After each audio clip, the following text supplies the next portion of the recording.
यांनी आणि शरद पवार साहेबांनी उभाटाला फसवून माननीय देवेंद्रजींच्या पाठीत 2019 मध्ये खंजीर खुपसण्याचं काम करून सत्ता उपभोगली. आता सत्ता गेल्यानंतर सत्तेच्या लालसेपोटी, खुर्चीच्या लालसेपोटी ही भांडणं आहेत. त्यांच्यामध्ये एक वाक्यता नाही. हे सत्तेच्या पायी एकत्र आलेले आहेत. तसं आम्ही आणि शिवसेना हे नॅचरल आमची युती आहे. हिंदुत्वाच्या विषयाला घेऊन युती आहे, देशाच्या विकासाला घेऊन युती आहे, मोदीजींच्या नेतृत्वाला घेऊन आमची युती आहे. तशा प्रकारचं इथे कुठेही रिलेशनशिप दिसत नाही.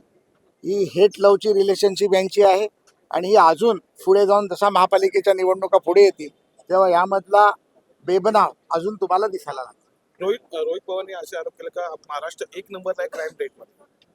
नाही, रोहित पवारला मला वाटतं की बिथरलेला रोहित पवार जे विधान परिषदेच्या सभापतींवरती, विधान परिषदेच्या सभागृहावरती आरोप टीका होत असताना जे रोहित पवार स्वतः उभे राहतात आणि ज्या पद्धतीमध्ये ते ऐकतात आणि त्याला हास्य देतात, मला वाटतं अशा लोकप्रतिनिधीचा आपण निषेध केला पाहिजे.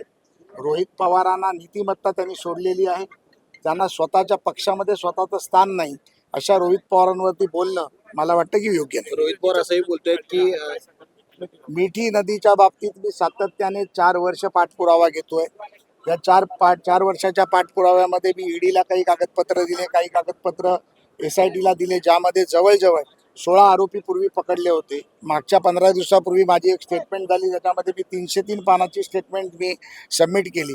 त्यामध्ये आता पुन्हा 2 आरोपी, एक पुरोहित नावाचा आणि एक उपाध्याय नावाचा आरोपी आज सकाळी अटक केली गेली आणि काही आरोपी यामध्ये अटक केली जातील याची मला खात्री. सर, अंजली दमाने यांनी पुन्हा काही पुरावे समोर आले, त्याच्यावर थेट अजितदादांचा समाविष्ट आहे. मगर नावाचे उपमहापौर आहेत, त्यांच्याकडे हे होतं. अंजलीताई सातत्याने आरोप करत असतात. अंजलीताईंच्या आरोपांमध्ये ते कागदपत्रही देत असतात. मला वाटतं की न्यायप्रविष्ट प्रकरण आहे. ताई देखील यामध्ये कोर्टामध्ये गेलेल्या आहेत. त्यामुळे या प्रकरणावरती मला जास्त कल्पना नसल्यामुळे मी काही बोलणं योग्य होणार. कुठेतरी म्हणजे महाविकास आघाडीमध्ये समन्वय दिसत नाहीये, कारण की विरोधकांचा हक्क आहे अधिवेशनामध्ये आंदोलन करायचं, पण पहिल्या दिवशी कुठेतरी आंदोलन दिसत नाही, दुसऱ्या दिवशी आंदोलन दिसत, आज तिसऱ्या दिवशी देखील कुठेतरी आंदोलन दिसत नाहीये. कुठेही मी जसं तुम्हाला म्हटलं की सत्तेच्या लालसेपोटी एकत्र आलेले सगळे आहेत. आता सत्ता नाही, आमदार नाही, पद नाही, पक्ष नाही. विरोधी पक्ष नेत्याची एकच खुर्ची त्यांना दिसते, त्या खुर्चीवर सगळ्यांचा डोळा आहे. त्यामुळे सत्तेचे लालची हे आपापसात भांडणारच आहेत. ज्या पद्धतीमध्ये उद्धव ठाकरेंनी सत्तेच्या लालचेपोटी मुख्यमंत्री पदाची खुर्ची घेतली, देवेंद्रजींच्या पाठीत खंजीर खुपसला, काँग्रेस राष्ट्रवादी बरोबर अनैसर्गिक युती केली, त्या उद्धव ठाकरे आणि काँग्रेसमध्ये कधीही जमणं शक्य नाही.